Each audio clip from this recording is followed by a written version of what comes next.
Thank you so much. Thanks for everything. And I wanted to ask a question just about approaching life through listening and working with all these ideas. I tend to approach life in one or two ways. One with the idea of walking towards what I'm desiring. From that approach comes a lot of to-do lists and focus. And the other way is the idea of the cork in the water and going with the flow and not writing the to-do lists and just... Yeah. And so I tend to go back and forth. And well, that's a productive way to do it. Sometimes one approach is more satisfying in the moment, and sometimes the other approach is more satisfying in the moment. This is the way we would play that out if we were standing in your physical shoes.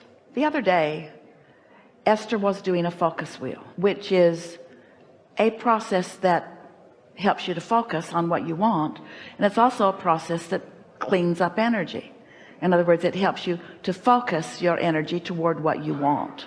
But there's resistance in the process, because just in the knowing that you're going for something that isn't coming naturally to you right now, the what's not coming naturally to right now is a player in your mix. So a friend had been staying with her for a little while, and they had done quite a few focus wheels together. So Esther was really sort of on the focus wheel, let's clean up all the messy business that I have going on in my life era of her life. And then she was sitting there by herself one morning attempting to do that. A thought came into her mind, and the thought said, because she was focused upon something specific around her business and her office that she was wanting to feel better about, and the thought came to her, wait a minute, I'm a powerful creator, I'm invincible, and if I could have it just the way I want it, what would I choose? And in the middle of that if I could have it thought came the since I can have it thought. And all of a sudden everything in Esther's energy stream shifted, because her vortex became dominant when she said, since I can have everything I want, and since everything that she wants is in the vortex. Just in that shift in her statement, the vortex called her in such a way that she felt out of body. She felt like she went through a portal, and for about 10 seconds she saw perfection in her life, just for about 10 seconds. And for the first time, these are her words back to her daughter and her friends that she's chewed over this moment in time with. For a brief moment in time, I knew, she said, I knew what Abraham's been saying all along, that one who's connected to the stream is more powerful than a million who are not. She felt the power of the utter releasing of resistance. So what we're getting at with you is, sometimes if you've got resistance and it's in your face, it feels like the only prudent thing to do is to work on releasing the resistance. But in your effort to release the resistance, in other words, think about it. If source is calling you forward and there is resistance over there, and you've decided to release some resistance, aren't you looking over there where the resistance is? What have you got your ear out for? And so even though we've done lots of focus wheels with lots of people, and we really respect the shifting in energy that so many of you do with it, there are times like today when we really want to say to you that if you can just let go, that your inner being will take you in the direction of where you want to go.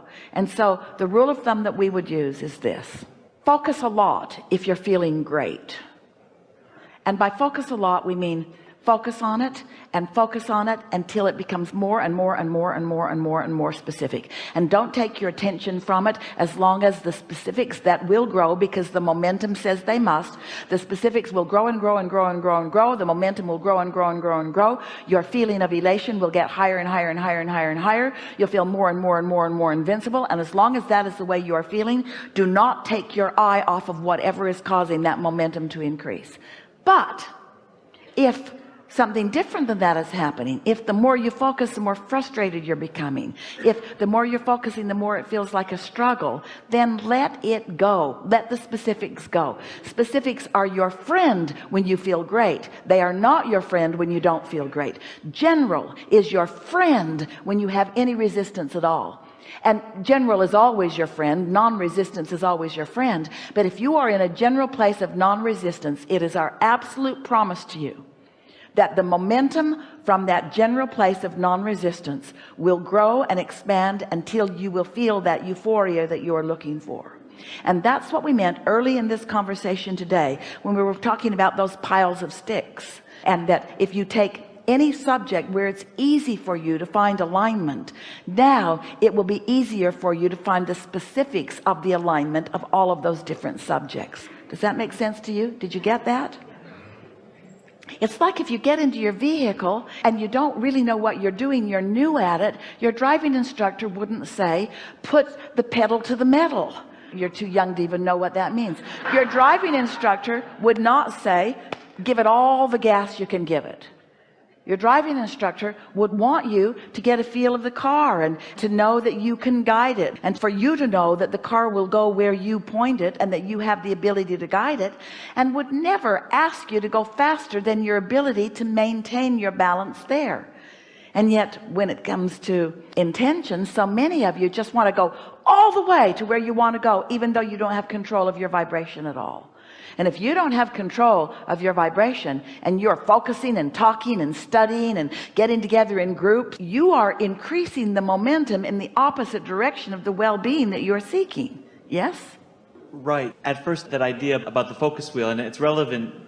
This is the discussion that's the difference between whether to be a deliberate creator or be an allower. And what we want to say is, you've been a deliberate creator. Life has caused you to be a deliberate creator. You have put into your vortex everything that you want. Core desires are there. And because they've been over there, and your inner being's been there, who is you also, and because the law of attraction is responding to your inner beings, can you see that the cooperative components have all been gathered to the intentions and desires that you've given birth to?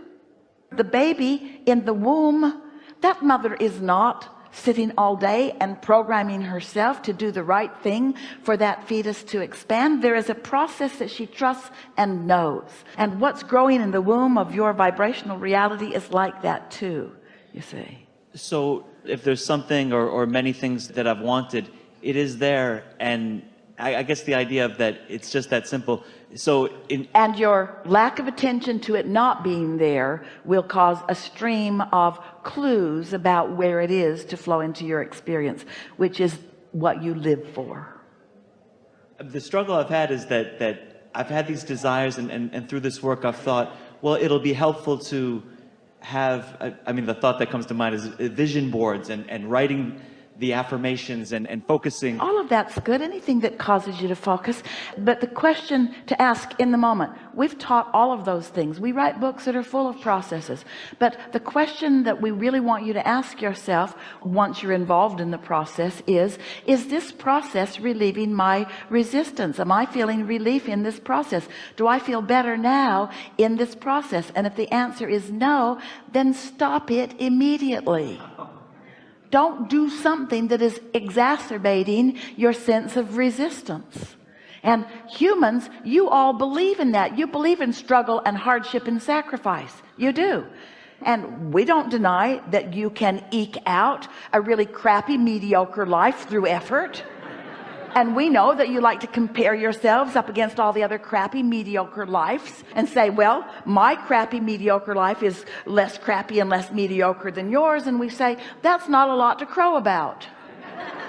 If we were standing in your physical shoes, we'd be reaching for the stars. We'd be reaching for euphoria. We'd be reaching for clarity and fulfillment and upliftment and enthusiasm about life. You're supposed to really love this life. And if you don't, your approach has been a little skewed. And your approach has been, in most cases, guided by others who think they would benefit by you doing something for them. So they've convinced you through long lists of rules, religious and secular, that these are the things that you need to do to be a good citizen. And if they were really deep in the understanding of what they mean, they'd be saying, you need to do this so that I will feel better. And they are the first ones to tell you, don't you dare be selfish.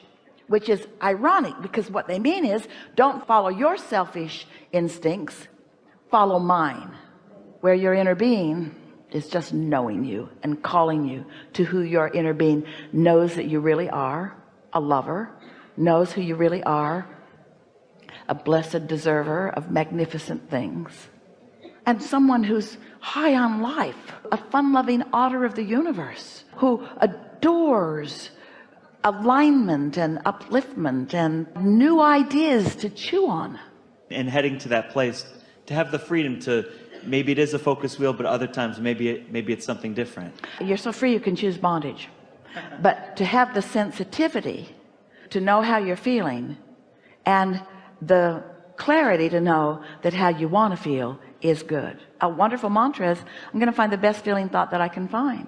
And you don't do that. Often you're looking for the most interesting thought, or the thought that will stimulate the conversation under these conditions, or the most descriptive thought, the thought that justifies where you stand the most. But when you're really looking for the best feeling thought that you can find, it puts everything into proximity that will help you. We know that as we play with youth over time, and we're talking about the years that we've been flowing through Esther and the analogies that she has discovered that are vibrationally accurate to the vibration that we're offering. In other words, we're not whispering words into her ear, we're focusing vibrational intention, and because she's in sync with us, she's interpreting that vibrational intention into stories and things that she has lived and things that you might be able to pick up on and feel the resonance of for further understanding.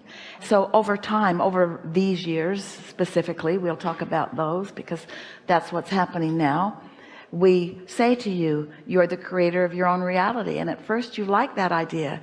Oh, I'm free to create my own reality. And then you step into that place of responsibility and you say, eeks, I create my own reality.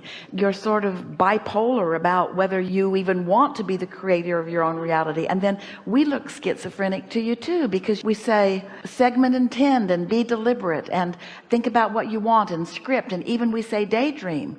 And then sometimes we say relax and put your feet in the water and meditate and just let it be. And you think, Abraham, what do you want from me? Do you want me to get really deliberate, or do you want me to chill? And we say, you have to know where you are before the answer can be the right answer. If you're feeling great, don't chill, focus. Because when you focus, when you feel good, then you get to feel the momentum of that. Really, we're just asking you. Esther and Jerry drove around in Prevost buses for years. Big and powerful and wonderful and lumbering, really, by comparison. They were high profile. They had a lot of weight behind them. The bus itself weighed 60,000 pounds. And when you're going down a mountain, you don't want to let it loose. You want to set it in a gear because you don't want to burn up your brakes, where the gears will actually offer enough resistance to the engine that it goes down the mountain in a controllable way. And then Esther went from that big, massive, lumbering, she loved it, machine to an Audi R8 that was close to the ground and engineered like nothing that she had ever driven before. And she discovered as she went out in the night and drove it when no one was looking, that she could take corners like she'd never taken corners before. That inertia was not the factor at all that it had been. The physics of the world were different in response to that big lumbering bus and that little Audi R8. She demonstrated it to herself. Her logic already knew it, but her experience of it was thrilling to her. She actually began to feel like she was driving down the freeway one day according to the speed limit, because she is a lawful person unless no one's looking, and she drives according to the conditions, which is what the driver manual says. Drive according to the conditions. And she wanted to be over there and traffic was all backed up, and for a moment she actually thought she could just put it in another gear and just leap over there. Felt to her like that machine would fly. She didn't try it, but for a moment she put into her vortex a car that will fly. Someday she will drive it. She won't be the first. She'll wait till they work the bugs out of it. Then she'll go get one. So we know you hear the point. Thank you. Thank you. Thank you.